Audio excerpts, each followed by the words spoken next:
The following podcast is a production of Cityview Church in Minneapolis, Minnesota. The following program is not ashamed of the gospel and is about to tell you the truth.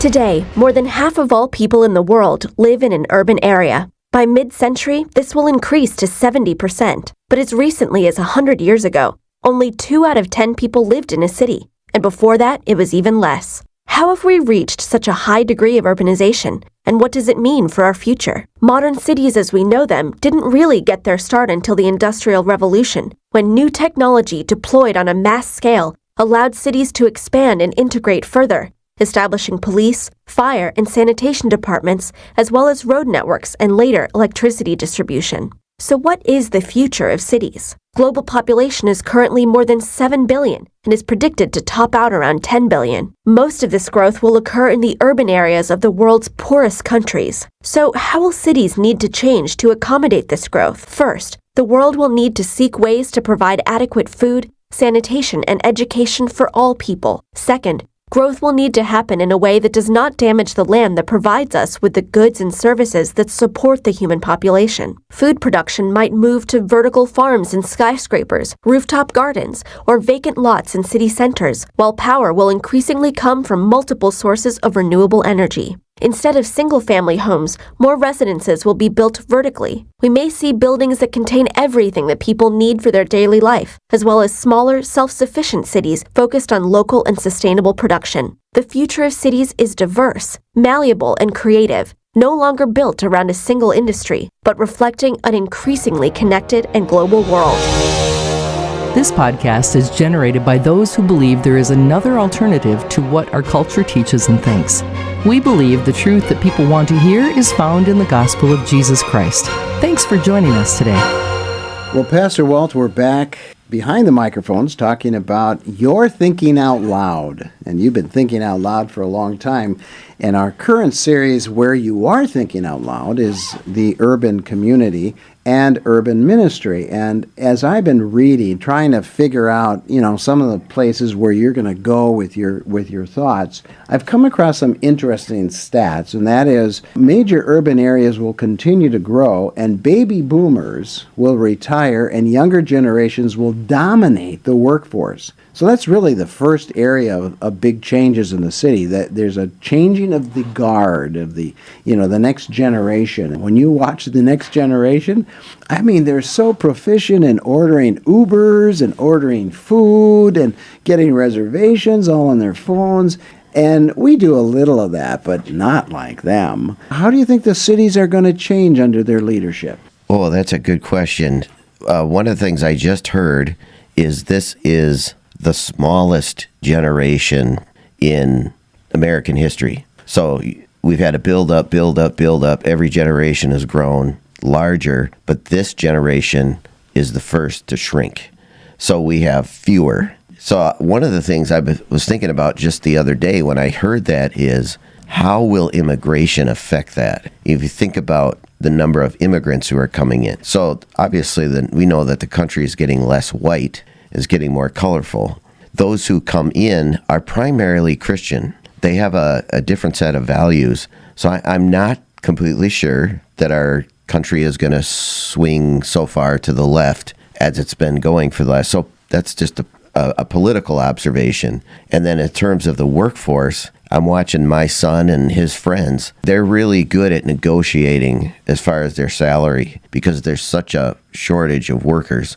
I think I shared this on one of our earlier podcasts, but there are 7 million men in the United States between the ages of 25 and 55 who are not seeking work. It's not they can't find it. They've just quit. They've decided, I'm not working. And there are 7 million jobs open in the country. So that's something that's really different. some people are forecasting, again, the end of Social Security and those kinds of things. But in terms of the city, we're going to see more of this public transit, living close to your everything, your shopping, your entertainment, those kinds of things. Then the important question we want to answer today is, how is that going to affect the church? Well, and I have heard that a lot of the newer immigrants coming in, undocumented immigrants, they do have a semblance of Christianity, but they really aren't Christians. And so we're really dealing with more of a pagan community coming in, and that's making a big difference in our cities. In fact, America's Christian majority is shrinking, speaking about things that are shrinking, and could dip below 50% by 2070. The Pew Research Center study shows that as of 2020, about 64% of Americans identify as Christians. 50 years ago, that number was 90. Think about that. I mean, that's quite a long time ago, 50 years, but still, everything is escalating that much faster. So who knows where that 64% will be down to 50% or 40% or 30%. That will change the way the church does urban ministry. I mean, we have a big task ahead of us, right? It'll be even more so in the city because a lower percentage of people attend church. So the challenge is, it's really overwhelming for the church, not just here, but worldwide. And I've got some statistics, if I can just mention a few from the Lausanne. Well, first of all, you're going to talk about the Lausanne paper. Yeah. And I think our audience needs to know a little bit more about what that is before you read those statistics. So tell us about where this Lausanne paper was published and what's it about. It's a conference on evangelism that occurs, I think, every year in Switzerland. And so after one of these recently, they wrote a paper and someone sent it to me, and I thought there were some very interesting facts here. But the year 2000 marked a major shift in the world. Over 50% of the world's population is now in major cities. By 2025, the population of Asia is going to be 2.5 billion people. A third of the world is going to live in Asian cities. Now, we support a missionary, the Nakazawas. They are in Tokyo. And I thought Tokyo was still around 27 million or something. It's close to 40 million people now. It's the largest city in the world. It overtook Mexico City, which is large too. And then now the other part is that India is going to overtake China in population.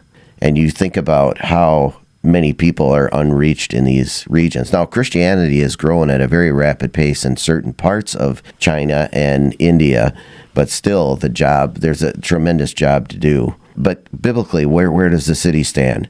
There's 1,000 mentions of cities in the Bible, and there's 100 different cities mentioned. The two most prominent, of course, are Babylon and Jerusalem. We'll talk about that in a future podcast. But God, in Isaiah 15 and 16, weeps over the city, and in Isaiah 61 says that Jesus, the Messiah, those that the Messiah ministers to, are going to help rebuild the cities. Cities grow, major cities in the world, by 1 million a week. And China has 20 million of its residents migrate to major cities. Just one more statistic. In the world today, 1 billion people live in slums. Now, how do you do that? I noted this in my sermon last week, but thinking about the challenges that the church faces, we know that Lagos, Nigeria is a major, major city. And the city has grown so much, they've run out of land in one area, and the people are building out over the water, over a lake. And there's somewhere upwards of 250,000 people that live in houses on the water. So they built these little walkways. All the sewage, all the trash, everything goes into the water. How do you begin to reach with the gospel a place like that? They're never going to be able to support a pastor or have anything long term. So you got to have a different strategy when it comes to reaching cities. And so that's kind of the moral of the story about going through all these statistics in the podcast. Well, you say we have to do things differently in the church. I want to get to that specifically because even in America, we've talked about this in previous podcasts, that we have low-rise apartments going up everywhere in the Minneapolis-St. Paul area. And oftentimes on the main floor, there's the exercise room, there's sometimes a grocery store or an art shop and all kinds of things. So things are becoming much more localized. A lot of it has has to do with transportation. A lot of it has to do with people wanting to live in an urban community and walk to places, shop in, localized shops and so forth. So does that mean the church probably can't congregate in one place on a Sunday morning, and maybe they have to congregate in 10 places to reach the people of each community? What do you think? Well, the thing that Christianity is supposed to be good at, and it's better at it in the Southern Hemisphere and in the East, in places like Asia and South America, is hospitality. People are desperate for community. And even though we've got tens of thousands of people within the arm's length, people are lonely and they're looking for community. We see the unprecedented rises in anxiety, depression. People look for it through social media. So the church is going to have to figure out, whatever way it happens, through the current model, they're going to have to incorporate more opportunities for hospitality. We call it fellowship in the Christian faith, but really fellowship isn't just getting together and having a meal. The real word in the original Greek is koinonia, and it means participation. So we have to figure out how to include people and get them to participate in the church. And I do think there is some merit to what's happening in other parts of the world where people are being discipled into the Christian faith. We know that most of the young disciples didn't really have a clue who Jesus was or where he was taking them, but he brought them along and discipled them, and there came a point in that process of discipleship where they acknowledged, you are the Christ and you are the Son of God. So we have to have a little bit different perspective. I really think that the attractional model is going to go away, where the church offers goods and services that meet people's needs. It's going to have to change from building up the body of Christ and creating an opportunity for people to serve and to participate and bring some meaning. And I think that's why so many young people are leaving the church, because they say, why am I coming and just listening to a sermon? Why is somebody just telling me what to do with my life or how to run my life? I can get that from YouTube. I can get that from a TED Talk. The difference is the church is designed and built for people to participate and to have really a family. We've seen the breakdown of the family, the absence of fathers in the homes. The average American, I heard, moves like 7 times, and we're talking from one city to another, moves 7 times to a different location while their kids are being raised. So how do you get community? How do you get involved in that kind of thing? So these are lots of questions and lots of opportunities for the church as we move into the future. Well, I love that idea of hospitality and how do we build community. Our current model in the Western church is that we have sort of like a TED Talk, right? And it's usually performed by a very gifted speaker who has some education and so forth, which is nothing wrong with that. But I don't know how many people really get to know one another. There's no hospitality going on there usually. If you're in a smaller church, maybe. I told you a while back that a good buddy of mine who's in a mega church in Las Vegas, they did a study. He's an elder down in the church, and they did a study. How many times do our people come to church? It was 1 in every 3 weeks. I mean, how do you build community with that? I mean, they're coming for the gifted speaker, they're coming with something, and there's nothing wrong in that. But 1 in 3 weeks, Pastor Walt? We have to go from the mega to the meta. The church has tried to do this for the last 40 or 50 years. You and I remember when all the craze came into the church. We saw what was happening in South Korea, the largest church in the world, 750,000 people. To gather that into our U.S. Bank Stadium, you'd have to have 15 services per Sunday. I don't know how they do it, but their real key is these small group Bible studies, in-home Bible studies. And for a long time, churches tried to do this, and people were just resistant to it.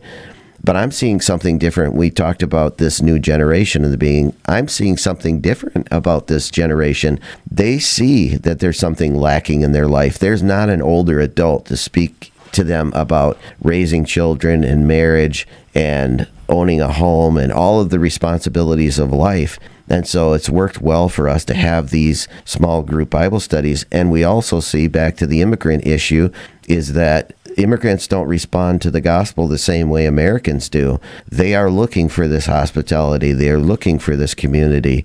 I know of a group of people that meets in these high rises. They're not low rises, they're high rises. They're really tall, and they're in an area of the Twin Cities that's often referred to as Little Mogadishu. That's it's a high dense population of Somali people, and there are about half a dozen couples that live purposely in these high rises, and most of their time is spent in prayer, but they are there to evangelize. I remember many years ago sitting under Ray Bakke, and Ray Bakke said, if I were a suburban church, I would buy the biggest apartment complex that I possibly could find, and I would make that my point of evangelism. And I've told other suburban pastors too, we're even looking at it with us in the city. And now the immigrants have come to the Twin Cities, and they're spilling out into the inner and outer ring suburbs and into the rural areas as well. And people are saying, well, how do we reach these? Well, let's buy an apartment building and have a community and put people in there. We have to think differently, and we have to think strategically. People don't just magically go to church anymore. Well, and it's interesting, your church, Cityview Church in South Minneapolis, you're landlocked, and you're also people locked because you're full. There's nowhere else to go. You can't park on Sundays, or it's difficult, right? I mean, I don't I don't want to be disparaging for people that come to church, but the reality is you got to figure out, how do we do church differently? Do we break it up? Do we have multiple services? I mean, how do we do this? And I love that idea of an apartment complex. Usually, and you know this, Pastor Walt, most pastors say, well, we got to get a bigger building because we got to fit people. But I'm not sure that's the model. That's what you're saying, correct? Well, one of the problems in the city is finding church location where you can have parking. And I came out of church on Sunday and out of the service, and somebody said, hey, we got to get people out here to move their cars. They double parked. There's not enough parking for us. I didn't even know that was a problem, and it's even more difficult in the winter now. But yeah, we do have to change our model. We've talked over the last few years about going to 2 services,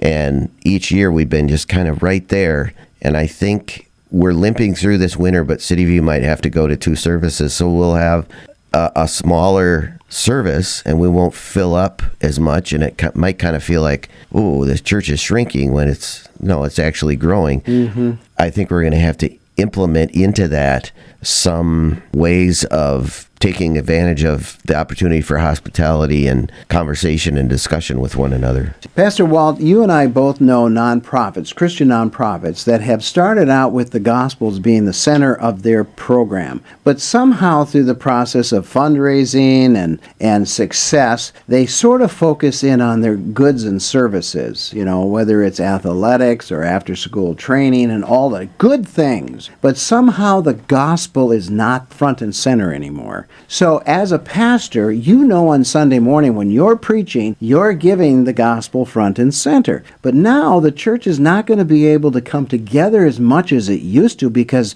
of space, and you're growing, and you're going to spread that out. How are you going to keep the gospel at the center? Oh, that's the key, is discipleship. We got to do what Jesus did. Jesus took 12 and he trained them up, and then he released them. Because you're a part of Cityview, we have these life groups, and we were rejoicing in our leadership meeting a couple of weeks ago because we cleared out the queue, and that's where people wait in the app to get chosen for a new life group. And then here we are 2 weeks later, we've got 16 new people that signed up to be a part of life group. We can't train leaders fast enough, and we're having a hard time finding leaders for these groups. But these life groups solve a lot of problems. If you have a person who's trained and who's competent and who can lead a group, and it takes a long time to get a person there. It takes a lot of training to get them there. Then they become like a mini pastor. They become a shepherd for that particular group.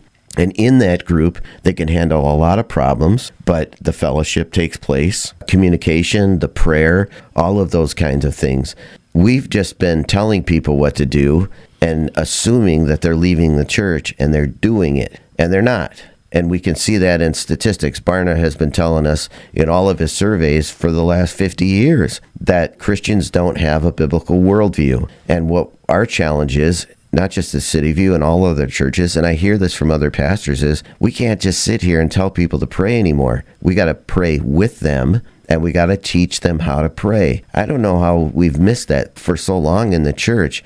But it's like the American church, just how many people we have showing up on Sunday is a gauge of our success. What a poor gauge of success. Yeah, it's nickels and noses, and you know that, but that's not making disciples. So, making disciples, as you're discussing, when people come to Cityview, do they know that they're going to enter into expectations of the pastor and the elders of the church that you will be trained to do ministry here at this church? You're not just going to come and sit. Maybe a lot of people do, but that's not the expectation, correct? Well, it depends on the person, because some people come in and they've got an agenda, and they'll tell you what they did in their previous church. In my previous church, I was a deacon, I was an elder, I was a worship leader, and there's an expectation. And usually, if they're stuck on that, they're going to wind up leaving within the first few months. But I can see more and more people come in, and if we can get them to understand as quickly as possible that our church has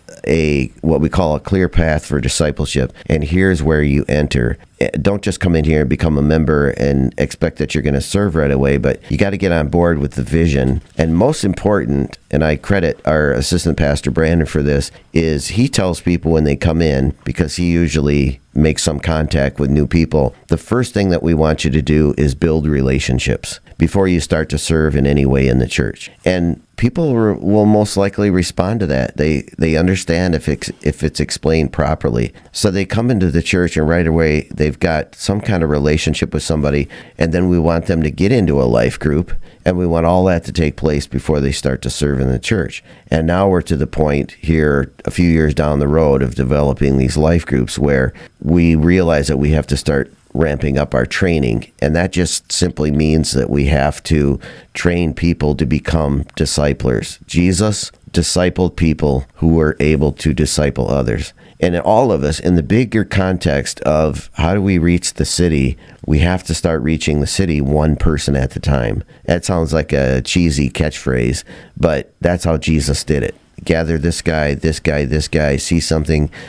He talks about going, when he sends out his disciples, go into a town and look for that person of peace. We're just casting our net just so far and wide in the church today. We're not really investing in those kind of people who have the capacity to multiply the kingdom of God. I think all of this big church stuff is going to run out after a while. It don't mean that big churches are going to go away, but whatever church it is just going to have to change its strategy. Well, you want to do the work of the ministry, and what's really interesting is that in Paul's epistle to the Ephesians, he explains that. He says, Jesus gave us gifts, and sometimes we call them the fivefold ministry. But all of those gifts mentioned in Ephesians 4:11 and 12 are to equip the saints to do the work of the ministry. Now, the work of the ministry could be buying apartment buildings and using that as a beachhead to reach people for Christ, right? The work of the ministry doesn't mean I'm going to duplicate Pastor Walt. We're all going to be Pastor Walt's running around doing sermons and prayer and whatever. No, they're doing the work of the ministry, which takes off in every different direction with a variety of gifts. So I think that's important. We've missed that somehow, that we don't really help people get to do the ministry which they're called to do. There's a lot of church hopping going on in the church. I would like to see some statistics on this. I would like to know, how long does the average American stay in a particular church? Because we have people come in and they'll say, I've been in the five churches in the last 10 years. And I think, wow, what was missing in that church, or you and your life? All of that has to change. We gotta find a place for people to stay and dig down and get some roots, and that comes in developing these relationships with one another. I have found that the reason I have skipped out on certain churches and gone other places is because my expectations weren't being met. Well, I came in with false expectations. And as you said, a lot of people come in and say, hey, I'm here from this other church and I was a deacon over there, I want to be a deacon here. That's just not the right kind of attitude.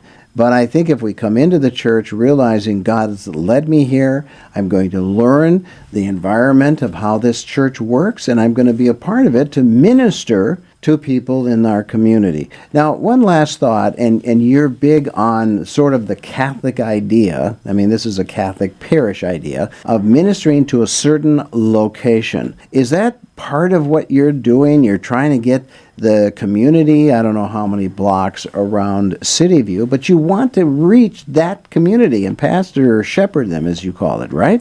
Exactly. So if the mentality of people in our culture now is going to be, I want to shop and I want to work and I want to recreate within a few blocks of the place that I live, they're going to want to worship within a few blocks of the place. So we got to find out strategies. My neighborhood alone in Minneapolis, where my church is at, is bigger than most cities in the state of Minnesota. I have a tremendous opportunity here. So the idea of this whole concept of regional, of people driving 30 minutes to go to church somewhere, I'm finding that this generation is willing to take less of what they want in a church to be closer to home. That's what I'm banking on for the future. What we should do, Pastor Walt, is bring in a couple of these new young people coming to Cityview, and let's talk to them. Let's find out exactly why they're coming to church. What are they being drawn to as they come into Cityview? I think that's very important. Any last word? Let's do it. Next time we're going to do it. I'll bring some guys in. We are bringing a bold statement about Christ. He's our only hope to face the darkness in our day. Thanks for joining us. We hope you enjoyed the podcast today, and please let us know your thoughts on our topic. We want to hear your feedback and your concerns as you think out loud. Please visit us at cvcmpls.org.